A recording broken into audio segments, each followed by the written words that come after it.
Each year, Microsoft Research hosts hundreds of influential speakers from around the world, including leading scientists, renowned experts in technology, book authors, and leading academics, and makes videos of these lectures freely available.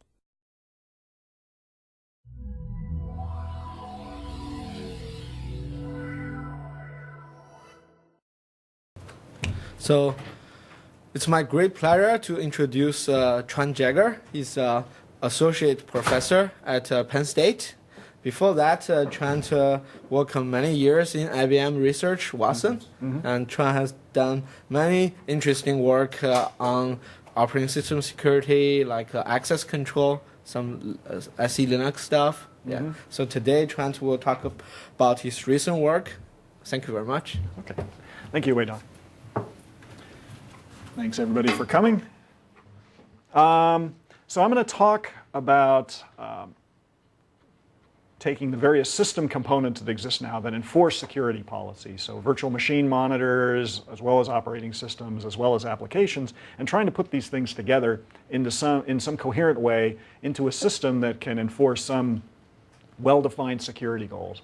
And hopefully all of this will be measurable in some sense. So we'll be able to measure whether the goals are enforced, and if they're not enforced, where they're not enforced, or if they're enforced based on some risk, such as accepting some bad data in a way that won't break your program, that we can identify all of those risks, and so we get a comprehensive view of what's going on.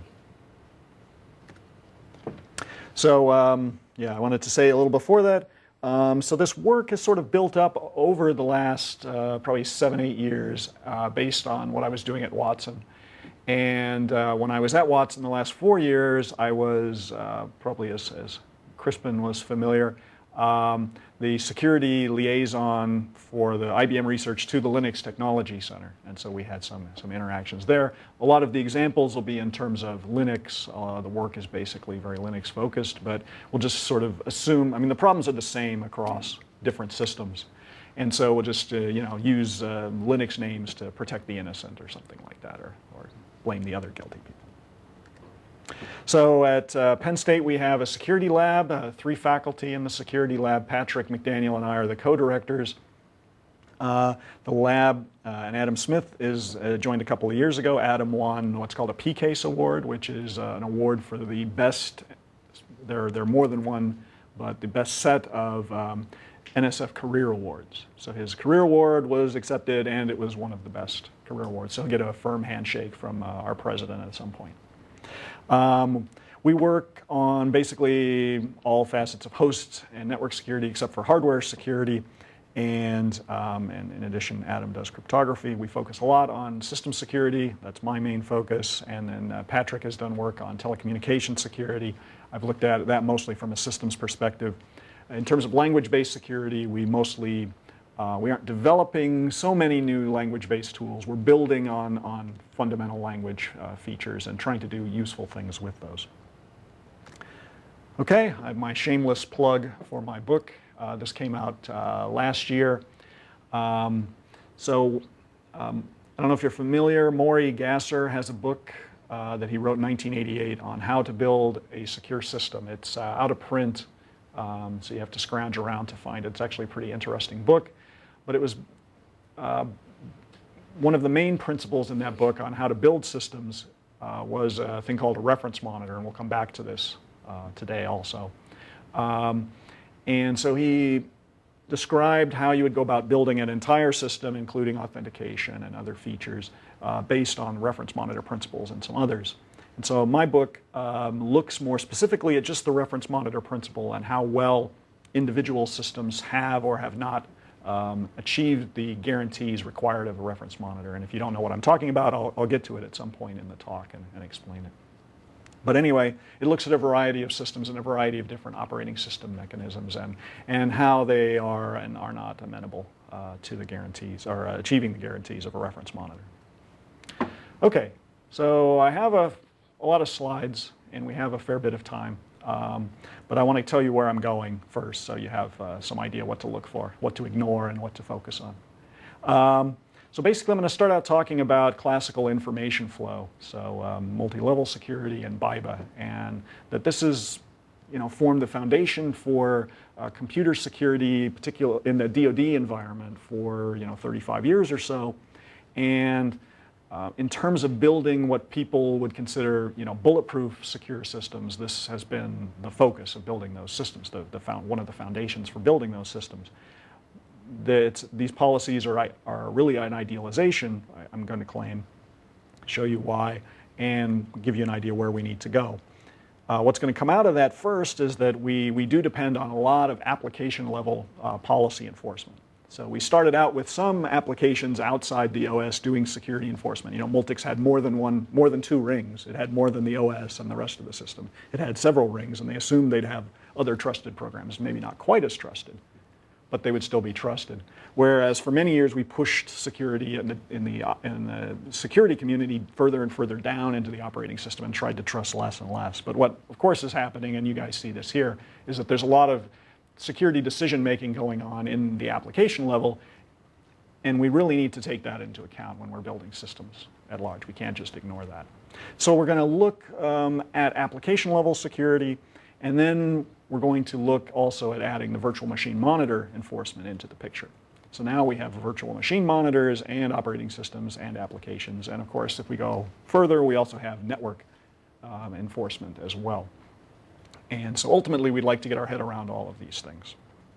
And so I'm going to talk about what it takes conceptually and some progress that we've made on the last slide. That's the really very recent stuff that we're still sort of formulating and working on the paper in our head. And then I'll have an earlier piece of work that rectifies particular type of application security enforcement with the system that it's running on in an automated way. Okay? So here's sort of what I just spoke about. Historically, we have the security community looks at, hey, we have operating system, it enforces the policy, we don't have to depend on the applications to do anything. And what happened is in the 70s we found that with multi-level security, in fact, we could show that even if there's a Trojan horse running in one of these applications, that we could prevent the operating system policy and its enforcement mechanisms, modulo covert channels, could prevent secrets in the Trojan horse infected program from leaking to some other application based on this MLS policy and this enforcement at the security level.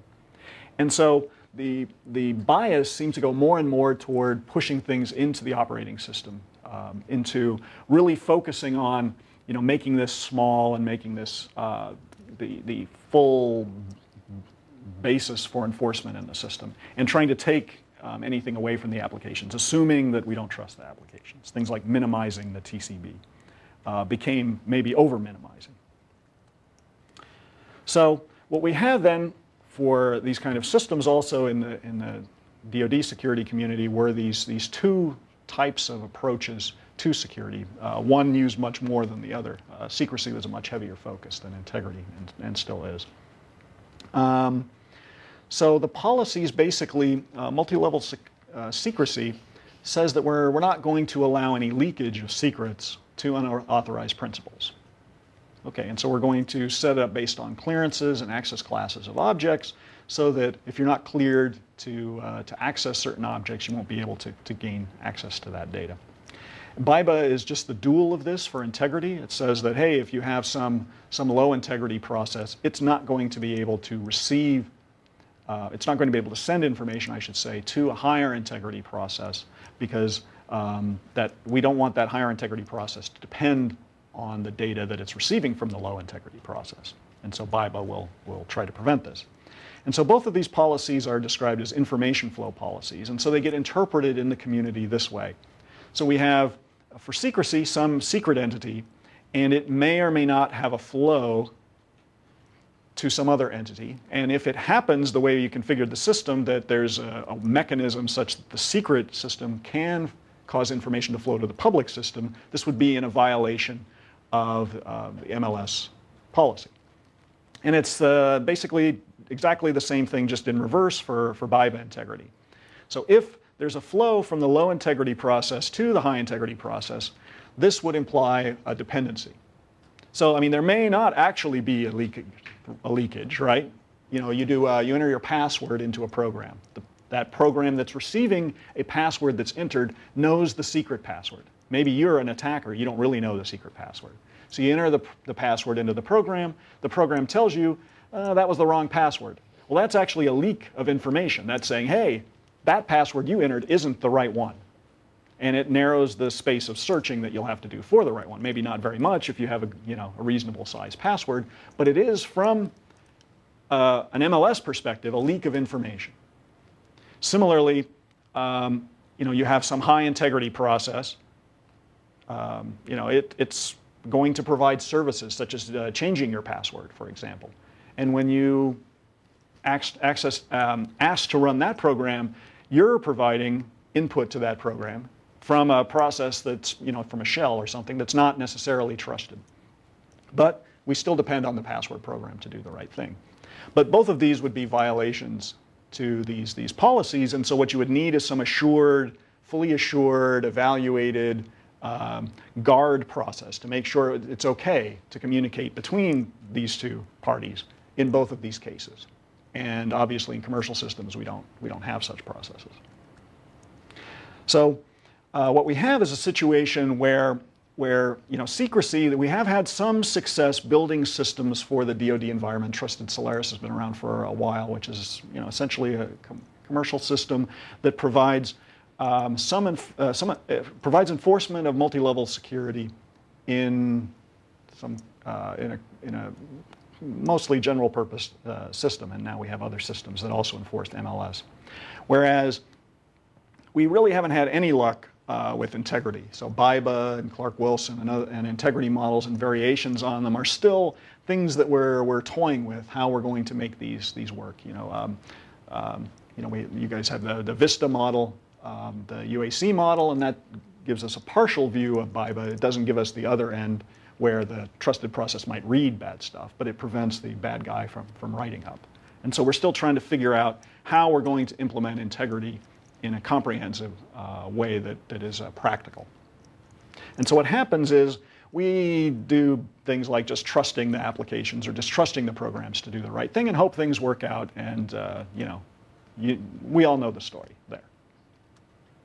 Okay, so what's an example of some trusted programs? So about the simplest one that we have in a Linux environment is something called log rotate, and all it does is age logs.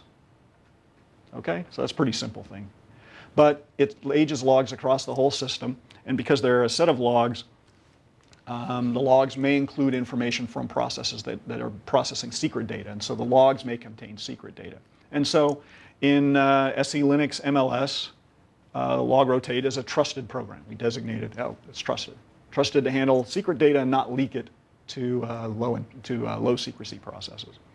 As well as the program receives this log data, which could also be from low integrity process, could be from any process on a Linux system, and we're depending on it not to be compromised by that log data. And so log rotate is trusted to protect its integrity. Okay, so it's a trusted program.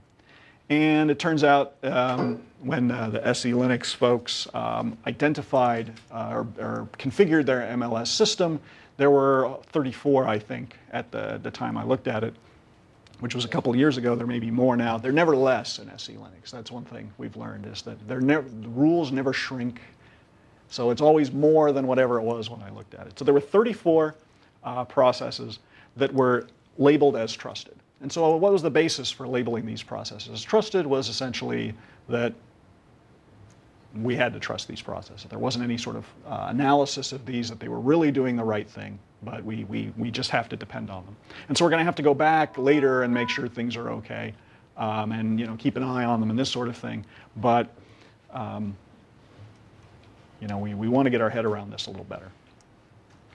And for integrity, it's just it's much worse. They're much more. Yes. Could you go back? Sure. So in here, I don't see the Linux kernel up there. Yeah. Well, the Linux kernel is included there. Yeah. It's included. Yeah. So Linux kernel is definitely trusted too. So yeah, this is probably, I'm sure this isn't a comprehensive list, and definitely the kernel is part of it. This is only for user level, right? Everything running in the kernel. Well, they do have a label for kernel too. They do have. Yeah. So that means all the drivers? Well, it refers to user level processes. So the processes running simpatico with the kernel are labeled as kernel. Let's see. So, and then for integrity, obviously there are a lot of client processes, email clients and browsers and so forth that receive low integrity data, and we're expecting them to do the right thing, as well as many, many server processes, network-facing daemons you're aware of course, from AppArmor. And we're expecting this all to work out, and we haven't gotten our head around this yet. So what we end up with is this kind of situation where we have policies being enforced in the applications as well as the systems. And they're written, certainly the system administrators have enough trouble configuring a system policy. So we're not necessarily doing a whole lot of work with application policy. So currently these are separate. And by policy, it could be a procedural thing. We'd like a declarative policy, but many applications have procedural mechanisms to enforce whatever security they have. And now we have virtual machine monitors. Hurrah, we have another layer which is coarser grain, where we can make maybe better decisions about security and isolate these bad things that aren't working so well at the higher layer. But what happens is, in many cases, is that we have authority here and we delegate some authority to the operating system to do the right thing, and then we delegate some authority to the application. So we refine the problem a bit, but we don't eliminate the problem. We still have problems that there are applications that are dependent upon to do the right thing, and we still need to do something about this. And we want to get a picture or an idea in our mind about how all of this is working together and whether it's all achieving the security we have in mind. And of course, networking is in the picture as well. I'm just not talking about it here specifically. So with respect to information flow policies, we've done as a community two things. One I've talked about a lot, which is ignoring the exceptions. We label it trusted, and we hope for the best. We allow it to receive data we know is dangerous, and we hope for the best. Or we go to a policy that's not information flow aware. We just, information flow is not working, it's too restrictive, and so we need to do something else. And so we go to some more access matrix oriented policy, and then we often have problems coming up with meaningful security goals. So AppArmor probably had one of the few meaningful security goals in the sense that we want to confine network-facing daemons. That's a security goal. Saying we want least privilege is not a security goal. That's really funny considering that's one of the main criticisms the SE Linux people leveled at it was that the security goal wasn't meaningful. Okay, but the targeted policy is essentially the same. But the targeted policy is essentially at the same security goal. So I don't know what to say, but I believe it's a security goal. The difference is that the targeted policy has a very meaningful goal for people who have to actually maintain real machines. But it's too dirty for a mathematical purist to get information flow out of it, so it's meaningless. Well, we try to get information flow out of SE Linux style policies, but the targeted policy, because unconfined, is yeah. Yeah, exactly. But we're going to try to get our head around this a bit today. We'll see how it goes. So what we end up with are systems where we have incomplete policies that provide some security but don't provide full coverage of an information flow. They partially capture it. And then or, so we may have both. We have also complex policies where we have a lot of rules, and it becomes challenging for people to figure out, did I do the right thing? So if you have thousands of rules, is there one that's wrong? This is a non-trivial problem. If you've ever, probably not a lot of SE Linux systems here, but if you try to administer them, it's a very challenging task. So figuring out how to administer them is what we're going to work toward. So in terms of related work, clearly I'm not going to spend a lot of time on this, but there are clearly a lot of applications that enforce access control. I don't think that's a mystery to anybody. Databases being the most well-known. Atomic Mail is just an email client. It's an old system where they said, oh, email's receiving data that we care about, so we want to enforce security there. So it's more of a seminal thing rather than a system you currently work with. But clearly all of these programs and many, many others enforce access control. And then there are languages that have, yes? I want to cater to the audience, but Microsoft IRM in the apps. IRM, what is IRM? Sorry. Intellectual rights management goes by a bunch of names. It's basically I'm DRM still. I'm still old sort school. of mandatory crypto email. So you get an email that someone else's IRM. The email client won't let you print it or cut and paste it or anything. Okay. This, of course, is totally ownable if you crack your machine, but in principle, it doesn't let you. Right, right. Yeah, I'm not really going to get it quite that far too. The systems that I'm looking at, I'm assuming that the administrator and the user have compatible goals. So I'm not going to go as far as those kind of goals, but that kind of system is appropriate. Yeah, definitely. So you're all familiar with, I'm sure, Java security, and many other systems have security mechanisms for their runtimes. And then, of course, languages that have information flow security built in that you can connect to the system, such as GIF, and of course, Perl taint tracking. And then what we're seeing recently is work where the systems developers are trying to get their head a little bit around what's going on in the application. So we see in the SE Linux community, they have policy servers for the applications as well. So you can sort of bring SE Linux up to the applications. And then there's a variety of work in the research community, some of ours, and Ninghui Li and Shekar at SUNY Stony Brook, looking at, okay, we're depending on applications to make decisions. How do we manage the overall security of the system, given that these applications are going to make specific decisions? And how do we reason about system security there? And then an interesting piece of work is this DIFC work from Stanford and from MIT, where they're allowing applications to create new labels that the system will be aware of, to delegate those labels to other processes, and then to try to get an idea of what's going on in the system at large, even taking into account certain things the application can do. What this doesn't enable us to do is know what's really going on inside the application. Does the application have the same semantics for the labels as the system that it's handling, and are the information flows within the application compatible with the information flows that the system is trying to enforce? And do we really trust the application relative to some security goals to do the things that it's going to do? So, if it's the applications are making decisions about delegation and things like that, and do we really want, just because it can communicate with this other thing, do we really want it to delegate this label access to this other process? Yes? Could you clarify the second bullet point a little? What This one? does it exactly mean? Programming systems including access control to system resources? Yeah, so what I'm talking about is like the Java access control.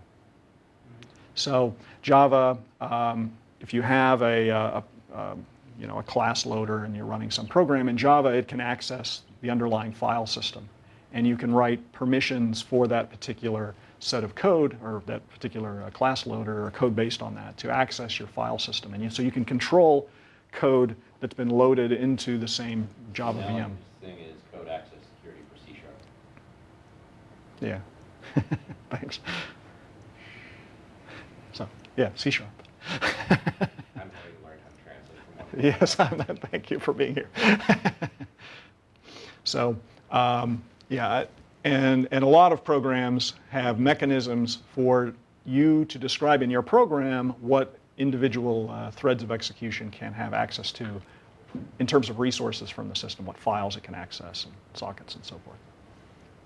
Okay, so we're going to look at how these layers of security that may be deployed in independent ways, maybe have independent label spaces, can be put together into a way that means something coherent. Okay, so that's basically what I'm saying here.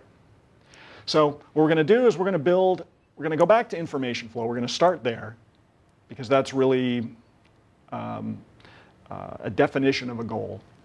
And we're going to build a model of system policies and goals and assess whether the system, consisting of applications, operating systems, VMs, is really doing the right thing with respect to the goal. And so the hard part here is going to be identifying the goals, because we don't have any specific definition of goals anywhere. We have policies, and whether the policies really reflect a goal or not is ambiguous. Then we're going to evaluate the compliance of the policies with respect to the goal, and evaluating compliance of policies, that one policy does something that another policy expects is not itself a new problem, but couching it in terms of a reference monitor so that we can ensure that the enforcement is really being done according to the guarantees. And again, I'll talk about that in a minute. That is expected of an enforcement mechanism is important and new. And then we're going to look at the problem in a general way, look at generating constraints on how the policies relate to the goals necessary to evaluate general purpose systems. Okay, so I've been working on this kind of stuff for a while. We've looked at trusted programs, for example, and looking at what it takes to enable them to enforce security goals in practical systems, and being able to tell the system, hey, you know, I'm handling this untrusted data, but I know what I'm doing in terms of I know I'm expecting untrusted data, and you can check whether you believe that I'm handling it in the right way, but this is where I'm doing it.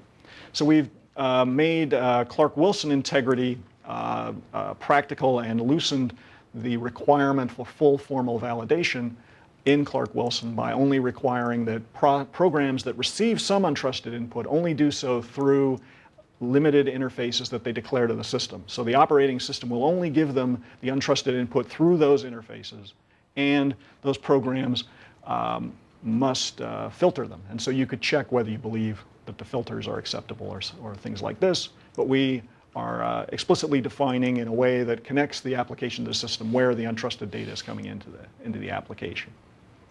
And so what we're doing now actually is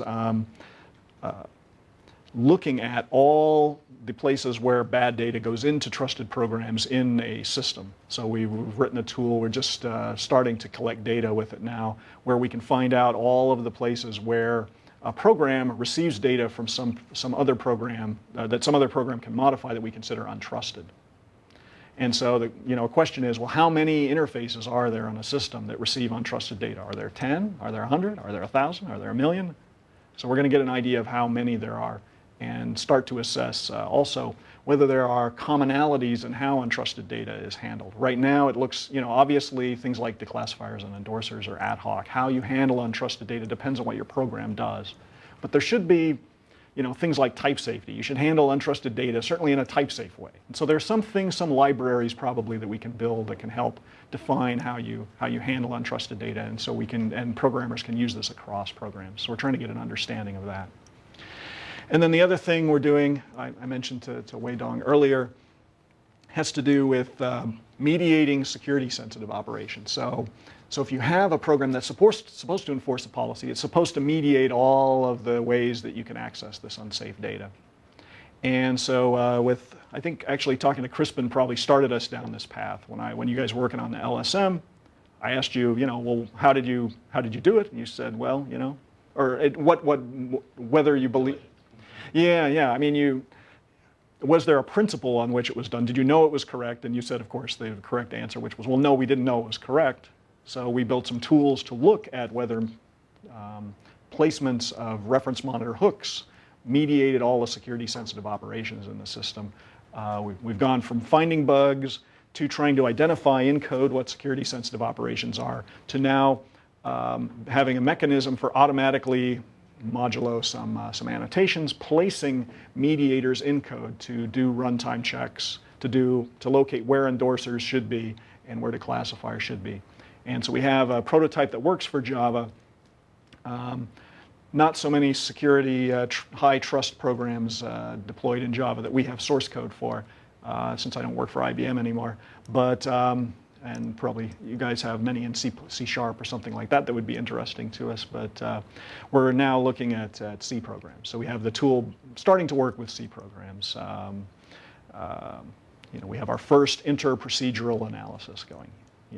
So we're getting there. So I'm going to talk about two experiments, though, the rest of the day. One is taking a specific kind of program, which I'll call a trusted program. So this is a program that runs on your system that you're entrusting with some authority to process data on your system according to some security goals. And so you want to be able to take these programs from packages. You want to be able to download the program, verify that you're going to be able to that this program is going to be able to enforce the policy that the system has in mind when you deploy it in a mostly automated way.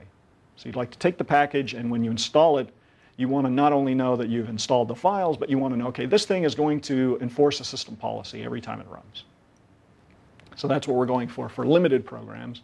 And then we're going to try to generalize some of the ideas that we found here into all programs across virtual machine monitor, operating system, and application layers. So this will actually, the second part will actually focus more on the virtual machine monitor and OS rather than applications, but the principles are the same. Okay, so we're going to dig in. Okay, so basically we have a program, and we want to download this program, and it's going to enforce some policy for the system. And when you install it, is it really going to enforce the policy the system has in mind? That's the question. So in our context, we're going to download some Linux package onto a system with a mandatory access control policy, in this case, SE Linux. So it could be any kind of package of any kind of program downloaded onto any system that enforces mandatory access control. And we're going to verify whether the program and policy so the program is going to have its own policy that's going to enforce. And so is that program with that policy going to enforce the system's policy? So that's the question. So what's interesting is that the package will contain not only files such as executables, libraries, data, configurations for that program, but also, in this case, it's going to contain a module that's going to extend the system policy. So the system policy exists, but it doesn't know anything about this program. The program may have additional information that it wants to label, and so it's going to extend the system policy with that, and we want to know what the implications of that are. And then the program also is going to have its own policy. So it could be a GIF program, which has its own labeling, or it could have a user-level reference monitor of some kind. So we've looked at these two. If it could be a Java program with Java monitoring, or C# or Ruby or whatever.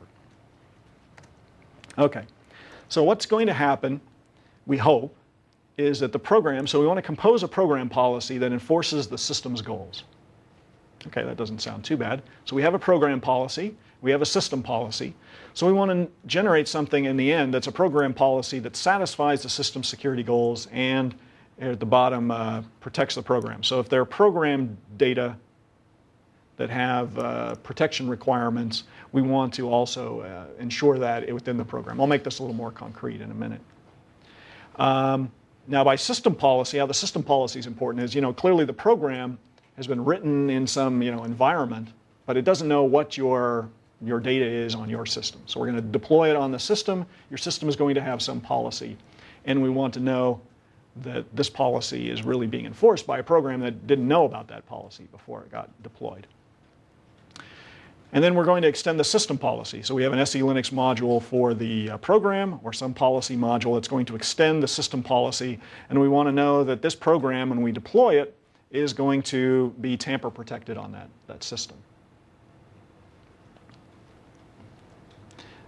And so why do we want to know these things? These seem a little ad hoc. So we want to know these things because of this reference monitor concept. Okay? So this concept was identified by James Anderson's panel in the early 70s, 1972. They wrote the panel document. There were about 10 people that worked on this. And they identified these 3 requirements for a reference validation mechanism. So reference validation mechanism being a mechanism that enforces a security policy. So we have to have complete mediation. So every operation that's security sensitive has to be mediated. The reference validation mechanism has to be tamper protected. So we don't want untrusted processes messing with the policy or the code, right? That would circumvent security. So here, if we have a security sensitive operation that's not mediated, obviously security is circumvented. If we can mess with the reference validation mechanism, then obviously we can't enforce anything. And then lastly, we want to know that this thing is actually correct in some way. So the way they stated it was that it was simple enough to be verified in some sense. They refer to code primarily, but we're also going to look at policy. Does the policy that's with this actually correspond to what we expect? So these are the requirements. And so basically from the early 70s through the mid 80s, this was the driving force behind secure system design. And then it's been sort of a little more on the periphery for a while until the early part of this decade when people like Crispin started adding code that satisfied these guarantees, or at least worked toward these guarantees. I mean, it's very hard to satisfy this last one in a general sense. You have to have a very, very small system. But work toward these guarantees for commercial systems. So certainly we want complete mediation. Certainly we are aiming for tamper-proofing when we configure this thing. And we're hoping that we're correct. But systems can be somewhat complex, and it's hard to assure that in a formal sense. But this is what we're aiming for. So complete mediation I'm not really going to talk about. We're going to assume that the program already has that. And so some techniques that we've worked on, such as the automated placement of security code, will work toward this, but we're going to assume this has been done in some way. We'll have some signed GIF program or something like that, and we can see that it has complete mediation. So we are going to test tamper-proofing. We want to know that the trusted program components that are downloaded are protected from untrusted programs. And this is, it seems fairly it's straightforward in one sense that we know some trusted program components, but we don't really know how many of them are necessarily need not to be tampered and how this works on a particular system. And then more so, we don't know what the set of untrusted programs are, or maybe the converse, what programs we need to trust in order to make a tamper-proof guarantee of our process. And then we want to know in the running program, not only the permissions of the process, but also the program policy protects the integrity of the program data when it's been loaded into the program. So we're going to test this, and we're going to test the policy. We want a method that will ensure that the program policy we're enforcing in that program does enforce the system policy. Okay, and we'd like to do this automatically. So we're going to build some package, and we're going to build it somewhere, maybe here, maybe there, and we want to then download it on some specific machine. And so we're going to compose a system policy that we're going to validate that there's tamper protection automatically on that particular machine. And we're going to compose a program policy for that particular machine also that we know will enforce the system goals. And then you can just run the program, run it on that particular platform. And so it doesn't matter which platform. So what we found is that both of these correspond to what are called compliance tests. So that is, there's a policy, and then there's some security goal or some requirement. And so what we want to do is test whether the policy satisfies the requirement. And so there are two different tests that we want to do. There's one for tamper-proofing, where we want to know that the system policy that includes the new program prevents I thought it said it permits untrusted subjects. It does not permit. It prevents untrusted subjects from modifying that program. So we'll have to figure out what that means in some concrete terms. And then for verification, we want to know that the program policy enforces the system's policy and protects the program from untrusted data that it might use. And so these are two policies and two requirements that can be expressed all in terms of information flow.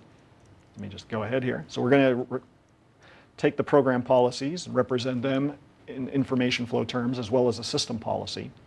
And then we're going to want to evaluate those policies against security goals. And so the compliance is defined in terms of information flow this way, where the flows of one program are all authorized by the goal. Okay? So you have a policy, and it has a set of information flows that are authorized, and the question is whether your goal also authorizes those flows. And if there's any flow that's not authorized by the goal, then the program is not compliant. So this is pretty easy to test. The tricky part is setting up the problem, is coming up with the policies, right? I mean, because testing it is easy. But you have all of this stuff, and you have these ideas, and so the question then is, well, how do you know whether your goal is expressing the right thing? so that you can do the test? And how do you interpret the flows from the policy that are relevant to the goal? And so ultimately, we're going to talk a bit about mapping. So basically, the idea is we have a program policy, and the program policy may include its own labels that the system has never seen before, and it may provide these with this SE Linux module. Okay, it should be allowed to do that. And then the system has its own labels. Actually, I have it backwards, right? So this is the system, and this is the application. And they each have their own, or no, I guess that's the system. Yeah, it says _T, and this is the application. But so the system has its own labels, and it has some semantics for what the labels mean in terms of information flow. And the program has its own labels, and it has its own semantics for what information flow means there. And you can interpret them separately. And we've done this for a long time, right?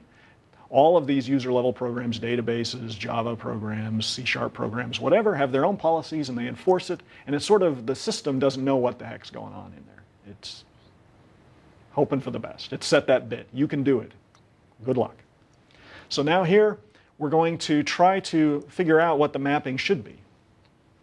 Okay? So we're going to try to come up with basically constraints that imply how these individual labels are mapped. And so we want to come up with constraints that will ultimately, as much as possible, give us a full mapping, or at least give us a mapping that indicates that the combination is safe. So we don't have to get a complete mapping, right? In SE Linux, we have thousands of types. We don't need to map every label in the application to every SE Linux type. We don't even necessarily have to map it to one specific type. We just have to map it to types that result in compliant systems, that we can test compliance and that it works out. And I'll talk more about that general idea later. Okay, but let's stick, I'm jumping ahead a little bit, so let's stick with this. This is more concrete. So the basic intuition of the mapping, and we have a paper from Unix Security last year, talks about this intuition, but not in as formal a form as I'll ultimately get to. But the idea is sort of a simple idea. You know, we'll just take sort of the basic idea that, hey, the trusted programs, these are programs that are going to run on your system, and you're going to provide system data to these programs, and you're going to depend on the trusted programs to do the right thing every time it runs. So these trusted programs, and it's not supposed to lower the integrity of any of the data it receives. So from an integrity standpoint, from a BIBA standpoint, the trusted programs are higher integrity than any data they receive. So it's a little counterintuitive that the system and the system's data is lower integrity than the application and the application's data. But that's what's going on. And I think that's, let me know if you have any questions about that. And so the idea is then that the program components must be tamper-proof. They must not be modified by anything that's untrusted. And so we're going to define a very small number of things, as small as we can, number of processes, basically things like init in a Linux environment, so the initialization and the installer, and that's about it. So there are 8 programs we're going to identify as trusted, and nothing else is allowed to tamper with these programs, modify any of their files. And then the system policy is, in a sense, isolated from the program. The program is higher integrity, the flows are the program flows, but whatever we're supposed to do with the system data, that's sort of defined by the system, and we should just be able to plug that in independently and tell the program, hey, this is your policy, enforce that system policy. That's your policy now. And make sure you protect your data from that, but just enforce the system policy, please. Okay? So that's the intuitive idea. It's a simple idea, but we're going to talk about whether it works. So the idea is that we have so this is the program's view now. So the program is going to, in a sense, have this sort of model where, and really these are sort of all templates. So it's going to put its stuff here in high, and whatever the system policy is, it's just going to jam it in the middle. And we have this catch-all for low integrity stuff. We haven't really found anything from trusted programs that goes there, but we still have it.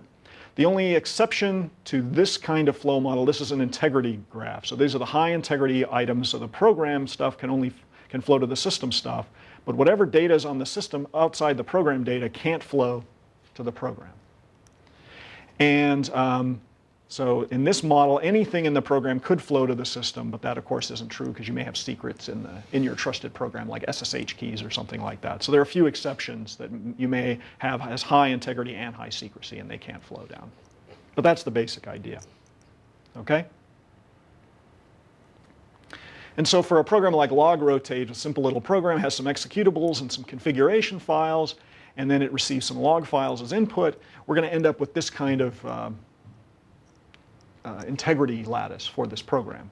And so log-rotate will have these labels for these guys, and these are higher integrity than any of the labels for any of the log file data. But whatever the labels are of the log file data, if you have secret data or, well, I'm talking mainly about integrity here, but whatever the policy is for the system flows, it's going to enforce that on behalf of the system. You just have to plug it in. You don't have to do anything fancy to map it together in this particular case.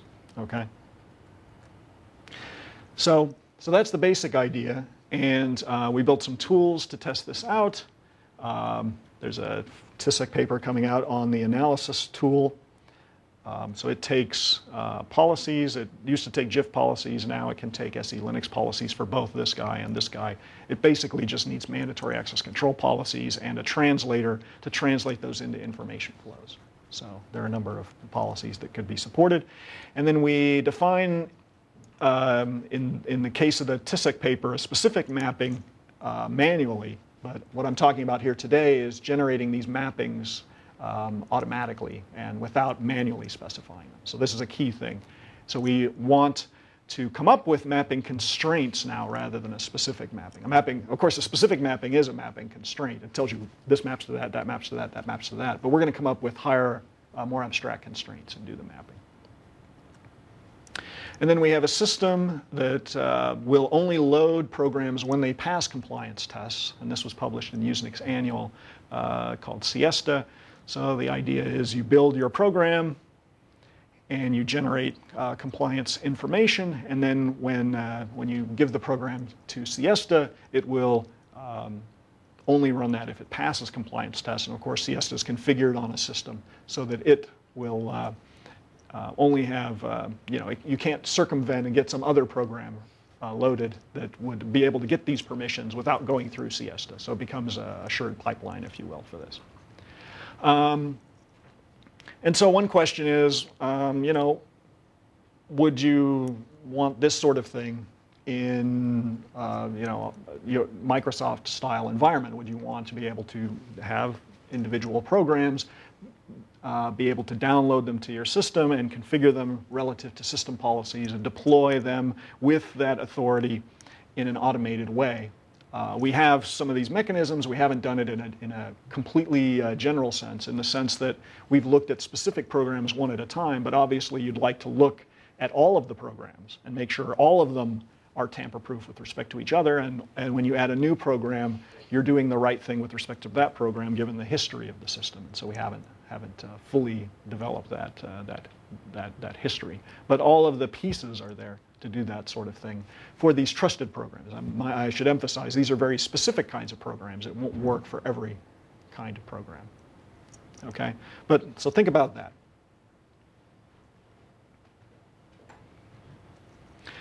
Okay, so what does it take? We built this Palms tool, and it takes like about 4 seconds to go through and evaluate whether the program is compliant.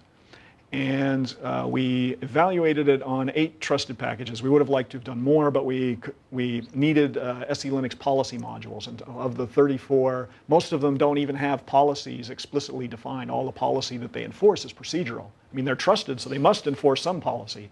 But 26 of them don't have trusted packages, I presume. Don't have SE Linux policy modules, so they don't have things that they define. I think I'm overspeaking a little. That may be that they just don't define any new labels. Also, that would be required of policy modules. So, in any event, we tested these 8, and we found that the policy was mostly set up correctly for these trusted programs, but there were still a couple of cases where any program that was loaded in Etsy could mess with any other program that was loaded in Etsy. And so what we wanted was each of the programs to be completely separate. And if you split a couple of permissions in Etsy, and for the programs we looked at, it looked like that would be perfectly feasible. These files that were being added were independent for those particular programs. Then these programs would be isolated from each other. Yes? So would an example of such a tampering be like changing the configuration files? Yes, yeah, Okay. exactly. So the program in the package has a configuration file that gets loaded into the etc directory. And because it's a sort of a pain in the neck to introduce more labels, and all of these programs are sort of trusted anyway, the ones that load stuff into etc. But there's no reason that some other program should be able to modify this log rotate, for example, configuration file. I mean, there just isn't any. Isn't that a problem of namespace though? I mean, so with the way we install our programs right now, these stuff in all of one place, they're configured one place, right? Right. But if you Well, you could have different labels for each of the program files. That this is the log rotate configuration file, and so it's in etc. And it's just a place, so it doesn't really matter so much where exactly it is if your labeling of that is fine-grained enough. And making the labeling more fine-grained is, obviously making SE Linux even more fine-grained. They're believe it or not, they are trying to resist that in some cases. so it's but here, you may making this more fine-grained would enable you to say that this program is in fact tamper-proof, except for the installer and a couple of initialization. When to label things the same and when to label them differently in SE Linux is one of the most difficult parts of authoring policy. Yeah. Yeah, and so and not too many people have really. Well, a lot of people have looked at it, but it's people came up with ideas and it seems to work. And as long as we don't have, it doesn't cause a specific error, then it's okay. But if this program would somehow get compromised, then it can go through and compromise all the others and vice versa. NCT means access to all of /etc? Yes. Okay, so that's read-write permission for the entire registry. Well, yeah. There are some programs that I think that have some specialized etc files. So it maybe isn't everything in etc, but it's basically the directory and all the files in there, except with a couple of exceptions probably. But yes, that's what it's tantamount to. Okay. So we looked at these specific programs.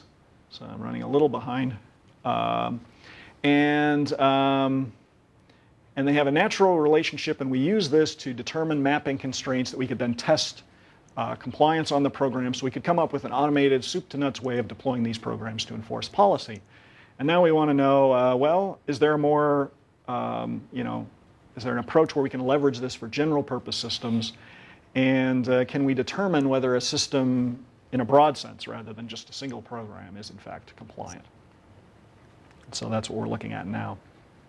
And so we're doing that in looking at the virtual machine monitor policies in Xen. So recently, the Xen community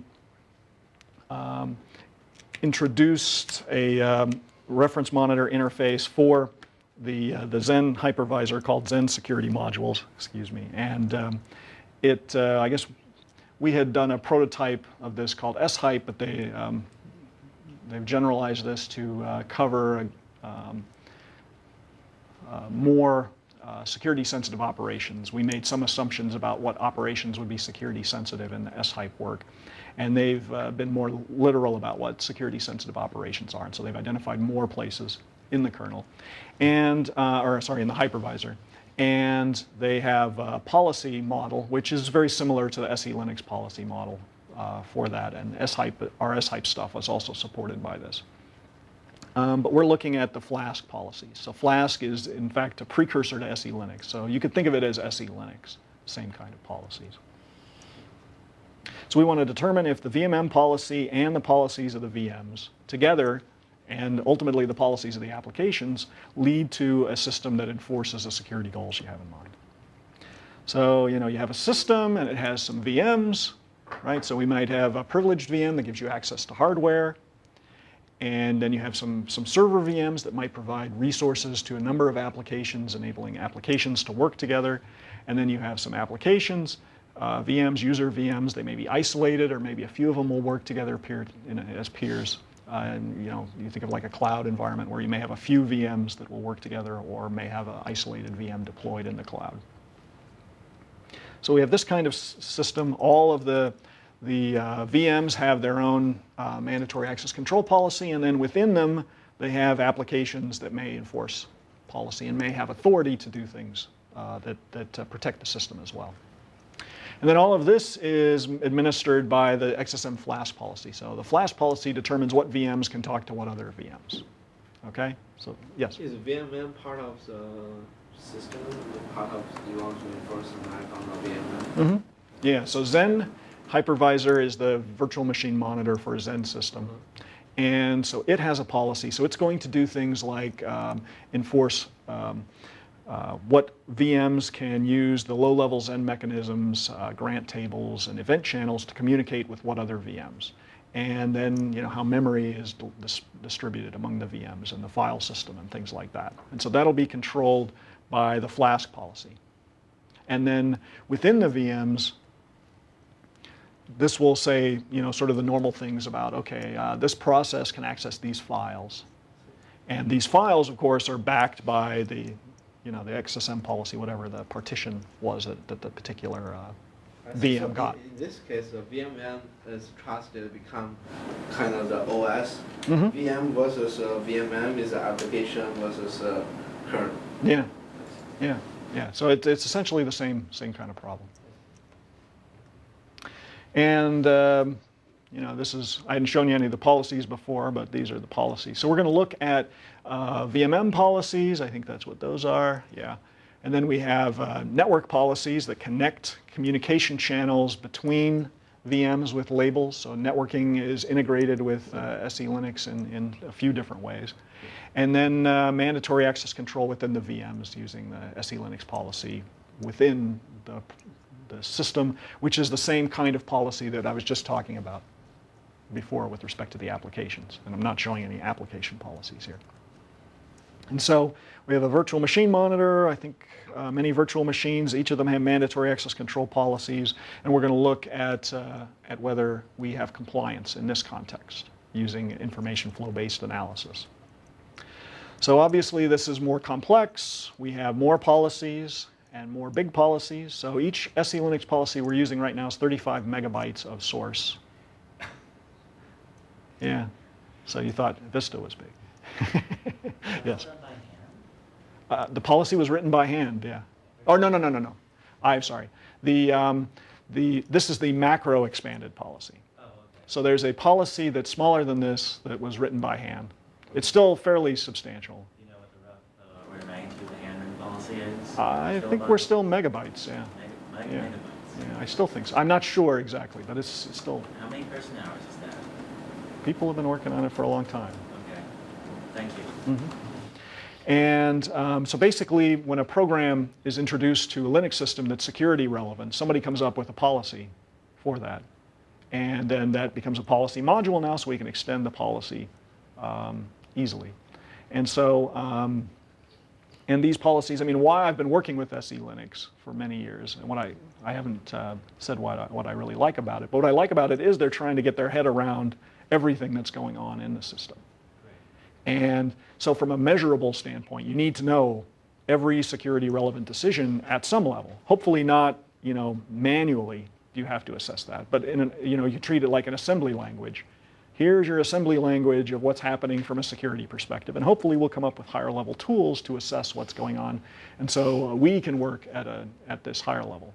And so they work at policy design at a higher level, but it's still a fairly low level because it's per application, and they, I'm sure, reuse a lot of the rules from other applications. So if you have a networking application, you'll reuse networking rules from some other application. So there's a fair bit of a reuse going on in that respect, but the rules have to be cut and paste. Linux doesn't have support like polymorphism, does it? I can't just say, put the name of the application here.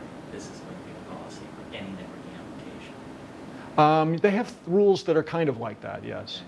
So they have networking rules where you say, okay, this is going to have network access, and then that will generate a bunch of rules for having network access. And it'll generate the same rules for not the same, but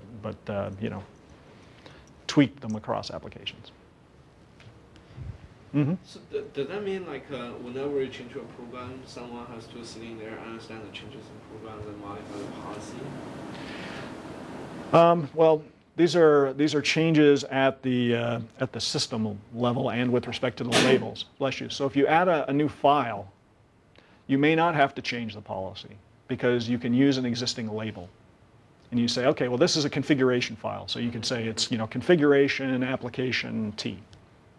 And so you'll have to make sure that it's put together in such a way so that the package ensures that it's labeled correctly when it's installed. But there are different levels of changes to your program, and many of which are robust. Okay, understand. Then where, if I add a new function in the program, or add some new module in the program, and someone need to insert the checks, the within the reference program checks inside the program. That done manually, right? Currently, yeah. And so, and you just okay.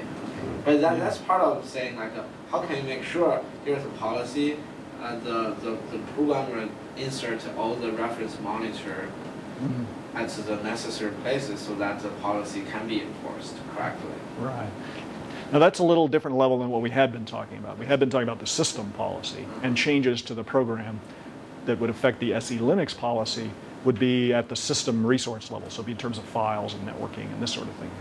But if you change the program so that you would need to change how the program enforces security, that's within the program policy and the program hook placements. And there aren't that many programs right now that have hooks, which is why we're working on techniques to automate them. So we have 34 programs that need to enforce security for MLS, many more for integrity. And the X server, people have been working on reference monitoring in the X server for a while, and that's fairly mature. And then gconf and dbus and Linux also have reference monitoring explicitly, but not. I don't think there might be another program I'm missing, but there aren't many more. So this is a very deliberate manual task for adding reference monitoring to programs specific to those programs.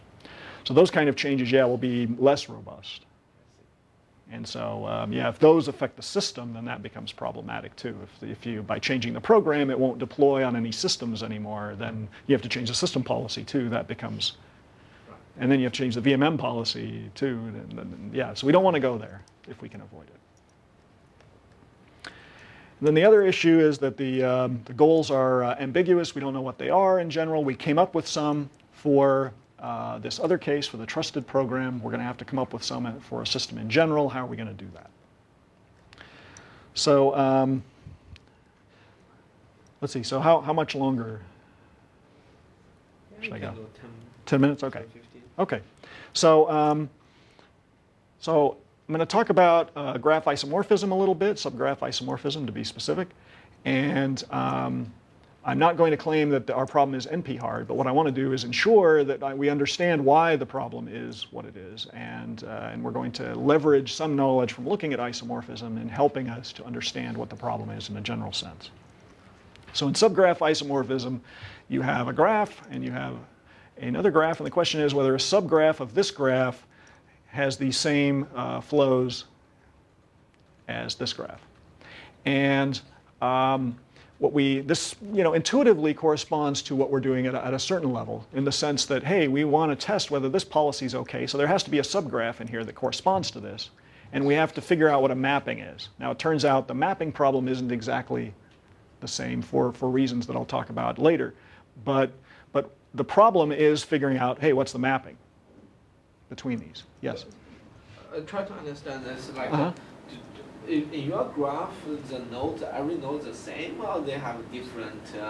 Right, the nodes have different semantics. There are different constraints on different nodes. Okay. So when you map, you have to enforce that too. Right. Okay. And so the notion of how systems are built will advise us in how we can map this. And so we won't end up with a pure subgraph isomorphism problem. But I just want to, I find it useful to think about it in terms of thinking about, okay, we need to come up with a mapping. We need to constrain the possible mappings. And we need to, of course, look at this, come up with principles that are provable, that will show why our problem is not this problem. And looking at it at this level will help us come up with those principles. So why does it even start to look like this problem is that the goals, they may be in terms of different labels completely than the policy. Of course, we want goal policies to be much simpler than the existing policy. So there are going to be many, many more policy labels in an SE Linux system than there are in our goal. At least we would certainly hope so. And what we have with this hierarchical notion is that one policy label, such as a label of a VM, such as this DOM-U label, actually represents a set of labels initially. And so we have layering going on here that we don't have normally, but the layering occludes maybe what the mapping is between this policy, the underlying labels, and the goal labels. So the good news is that, as Weidong was indicating, we don't have a completely general problem. There are only certain mappings that are legal. The good news is that that'll help us constrain the problem, although we don't yet understand exactly how and why. And the bad news is that the constraints aren't specified. And so we have to sort of figure them out, sort of like we did with the other program. So we have to mine some constraints. We have to figure out what it is that tells us what the possible constraints are. We can determine compliance, and we're going to refine the system. So I'll tell you, we're going to take a top-down view. There's a lot of work that's been done actually in policy compliance. I was sort of surprised because I work in policy for a long time and written a lot of policy papers, but I haven't really come across too many in policy compliance till I dug into it a bit more. So a lot of people have tried to test policies, but they do what you would expect to do as a researcher. They come up with a specific mapping between them themselves manually, and they test them. And we don't really want programmers to have to come up with these mappings for these systems if we can afford it. Or if we want to make what they specify high level as well. The goal should be high level. Whatever mapping hints are given should also be high level, not labels on individual variables in programs or something like that. So what we're going to try to do is utilize the VM system configuration to infer some security goals, fairly high-level goals, and we're going to see if we can push those through all the way to the individual applications. So we're going to use tamper-proofing as a guide, and tamper-proofing is good because tamper-proofing gives us a guideline that we can get from the configuration automatically without much information. And if there are specific constraints on applications, on user VMs, and on how they communicate, those will probably have to be application derived. We'll have to get some hints about that from the application programmer, I think. But it hopefully can be fairly high level. And then we're going to take a top-down view. I'm saying top-down. What I mean really, if you're thinking of VMM at the bottom and then the others at the top, what I mean is from the VMM policy, which is coarser-grained, so I think of it as big and top, down to the individual applications, through the OS to the applications, which I consider at the bottom because they're finer grained.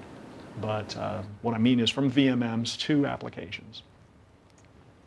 And the result is we don't need to integrate the policies into a single information flow graph. So we don't have to take all the SE Linux policies, all the application policies, all the VM policies, and put them all into one graph and then analyze it like a subgraph isomorphism problem in a big general sense.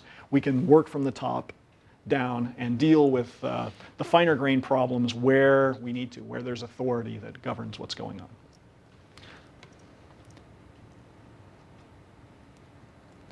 Okay, so I'm going to blast through these slides. So the point of this is we have a formal model for expressing what our system is. We can infer goals in that model. I'm just going to blow through these slides if you don't mind. If you have questions later, by all means ask me, and you guys have the talk too if you want to look at these slower. We set a set of possible mappings for the individual objects called nodes. So we start with VMs as nodes, and we're going to refine down to whatever level of granularity is necessary to determine whether things are safe. So we can figure out, and we do this conservatively, figure out what the possible data is at each individual place. We then have a way of testing compliance. So basically what we're going to do is push the labels around the graph So each VM generates labels of its own data initially, and they're going to be pushed around the graph based on the flows that are there. And we're going to assess, the key thing is identifying whether a flow between a VM and another VM is safe, or a node and another node, or a set of principles really is what a node is. Whether it's safe, whether it's unsafe, so it violates the goal, or whether it's ambiguous and we can't tell yet. That is, it may send multiple labels of data to the receiver. The receiver may be able to handle some of them, but we don't know which flows are going where, and we'll have to look at it more carefully. And so we compute basically the closure of labels, pushing them around the graph. We introduce flow constraints. So these are constraints to restrict what data can be sent where, because not all data can be sent everywhere. And when we find ambiguous flows, we're going to decompose the nodes. So DOM0 in SE Linux, or in Xen rather, is a privileged node, and it receives lots of data, lots of labels. And so we need to look at that more carefully to determine whether it's secure. And so what we end up with is this kind of approach, where we start with an information flow graph. We deduce and apply constraints on the flows and on the individual mappings between the nodes or sets of principles. We check compliance. If we find safe and unsafe flows, then if we find the whole system is safe, then we're done. Everything's cool. If we find unsafe flows, we need to fix them, resolve them. If we find ambiguous flows, then we need to look in more detail. And so then we repeat from the beginning for the ambiguous principles. And so we dig down deeper and deeper. Yes? How can automatically compose the ambiguous labels into variable? Is it automatic or manual? Yeah, so it's basically I'll talk about it in a second. So let me show you. So the fact that this works top-down is based on the fact that nodes really represent equivalence classes of principles, and that these principles all share an upper bound of flows, and they all share a set of possible mappings. And if we find a safe solution at some level, then it's also safe for any decomposition, and we're working out the formal proofs for that. We have a little sketch here. And it's also the same for unsafe. If it's unsafe at a certain level, it's also going to be unsafe below. And so we only need to look to the level where we can determine safety or unsafety. For resolving issues, we'll have to look at the whole graph. Resolving is a much harder problem. But I think I have a slide. Yeah, next slide. I'm my own straight man. So we're finding that resolution at this level, because it's an abstract level in terms of sets of principles and flows, it works out to, hey, you can deal with the flows, reducing what's been sent or changing what's been sent, or you can, as you were asking, decompose the principles. I'll get to your question on the next slide, I think. And so you have these two choices, and these are what individual rules in the policy affect these is what we're going to be gathering and showing to the user for resolution. Hopefully we can order them in some way, because there may be a lot in an SE Linux policy. But it looks like looking at things at a higher level may help with suggesting resolutions, that we can search at a higher level and then just show them the rules behind that. Okay. Yeah. So what we have, so this is basically the breakdown. So we start at the VMM level. We look at the XSM Flask policy and the network policy that describes what flows are possible between VMMs, or VMs rather, I should say. And so this results, and with the flow constraints we infer and the goals we infer, what ends up happening is that VMs with authority, like DOM0, other privileged VMs such as a VTPM, or server VMs, because they may support multiple clients, these have ambiguity. But individual user VMs that don't have security issues, we can determine whether they're safe and unsafe right away. And so that's a nice thing. So the fact that we're looking at the ones in detail for which detailed security decisions are made makes sense. And so that's kind of a nice thing. But for ambiguous flows, we have to break it open. And so what we do is we break it open at the next level by looking at the SE Linux network permissions. So these are the permissions that connect the OS labels to the network. So So the idea is that the mechanism, the algorithm that I showed you before, doesn't really tell you what the decomposition is, and we have some policy for describing it. And so what I'm talking about now is the policy. So we're saying, okay, let's look at the OS labels that are connected to the network and see what kind of things are going on there. And so what we found there is that there are almost no constraints on network communication. So everybody can communicate with everybody over the network. And so the question is, is that should there be more cases? Can we encourage the definition of, okay, I've got this VM and it's supposed to talk, it's on a cloud and it's on a cloud with some other VMs, and so it should only talk to those specific VMs. And so then we could leverage these firewall policies in order to constrain the communication so that we could still prove safety in an environment like cloud where we can't really now everything is communicating with everything. And then for those network-facing daemons that are just there, that Crispin is so familiar with, that are there receiving information from anybody and doing things on behalf of the whole internet, what we'd like to do is codify in our system this confinement policy that you guys did in AppArmor as the goal that we want, and then see if we can leverage that to keep refining the problem. So codify these sorts of things in an explicit way. If this doesn't work, then we're going to have to look at the OS layer and see, okay, what's happening at the VM, at the SE Linux label level, and dig into these a little bit more. We're hoping, I've done a fair bit of work on generating trusted computing bases for SE Linux policies. So the idea would be to come up with a trusted computing base, and also we're thinking that in a VM sense in cloud, you have a very specific application you're trying to deploy on the VM.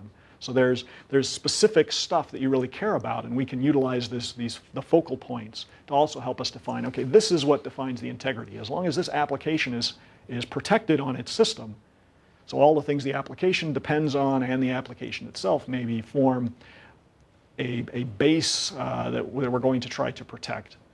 And then, we're going to try to see if we can protect them from these guys, for example. I'm sure this isn't enough constraints, but this is sort of a starting point for generating these kind of constraints, and this is the direction we're going down.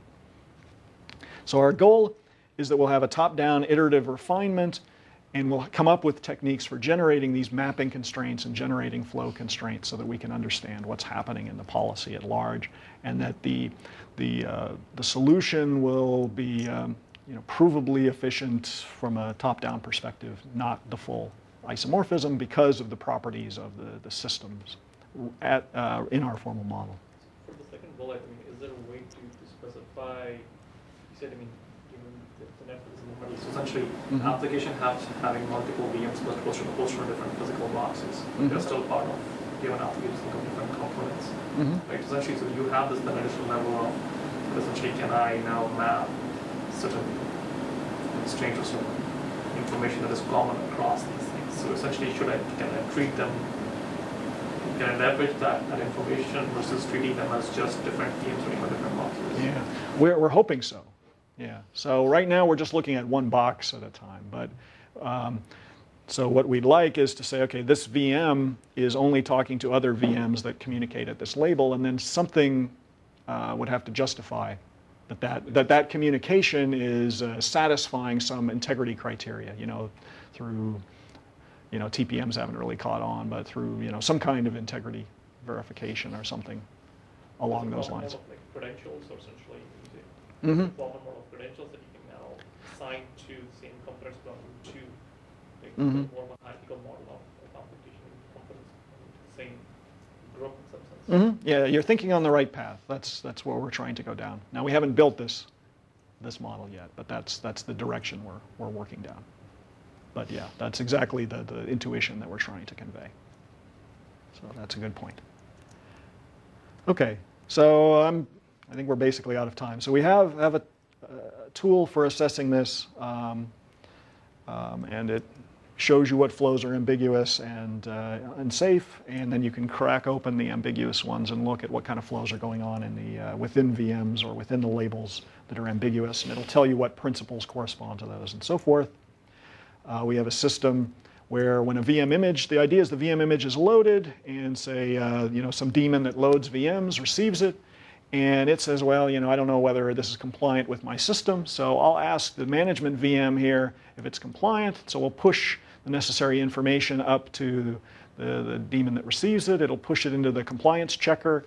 It'll check whether it's compliant. If it's not compliant, then it may get pushed into the tool to fix it, which obviously will then become manual. But if it's all compliant, if everything's cool, then you should be able to just load the thing. And so we're studying, what defines compliance in a robust sense, because we're finding, while the SE Linux macro expanded policies are big, there really aren't a lot of differences among them. Just a few, some rules are different generally, and some of them are the same. So we should, once we prove that something is compliant, be able to prove that other things are compliant if they are in fact compliant without involving the policy designers. The only other issue I wanted to make you aware of that I thought was kind of interesting was, the notion of completeness versus soundness. So we want a system that, that we want to assess where it fits on this completeness soundness notion. So a complete system would indicate no false negatives and would tell us that, hey, if you deploy this way, it's going to be secure. Whereas soundness tells us, okay, there are no false positives, so it tells us that there aren't going to be any errors that are not real errors. And so obviously, if you're familiar with intrusion detection systems, then these are issues, especially the false positives come into play. Now, what we have right now in the real world is a completeness issue. We don't really have all the constraints. We say, okay, we'll turn on this bit and we'll trust this program, but we don't really say why we trust it or as I've been talking about, what details justify that trust. So we don't really have constraints for that should be satisfied before you would trust it. And so we have an incompleteness problem, and we're trying to use this kind of view to help generate a complete enough picture that you can say something about the system. But we can't really guarantee that you're going to collect all the constraints. If a program receives data and it's untrusted, do we have enough constraints on how that program handles that data correctly? We'd like to have a very precise definition that says it's handling that data correctly, but we don't have it as a community yet. So we're lacking there.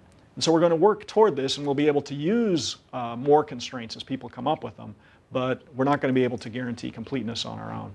So we are going to try to focus on soundness, because we don't really, in these complex policies, if we start introducing false positives as we're looking for errors, this is really going to be the death of this. So we really have to be very conservative about this and look at sound constraints and only refine things if we know for sure that this is a legal refinement. And so that's going to be a challenge for us, because the obvious thing would be to start, oh, it must be that one. Oh, it wasn't that one. And then backtracking. But with this kind of approach, that leads to potential computational issues and undoes some of the guarantees we're trying to make. So we're definitely targeting sound constraints, and so far we've been okay there. All right, so thanks for listening to the story here. Started from the Bohr's model of the atom, I think, and worked our way around. So basically, we started with information flow. It's an idealization, but as far as a security goal, it's still the most useful one I think we have, at least at a general level. And we can apply other things as constraints relative to this and be able to get our head around the problem. But we need to account for application level enforcement. We can't just ignore it. We have to make it part of the picture. We have to understand what applications are doing and whether they're satisfying, helping us satisfy the security goals we have in mind, in order to really be able to say comprehensive things about security. And then we'll have to address all of the layers once we, now that we have VM systems. So the VMMs should help us. They should provide nice coarse-grained boundaries for VMs, and we don't have to depend on the operating system to have everything, all of the data, and keep it all straight. But there's still going to be applications that will have authority to do things that could break the system security goals, so we need to be able to do it all the way from the top to the bottom. So thanks. I'll take any further questions if you have them. Thanks.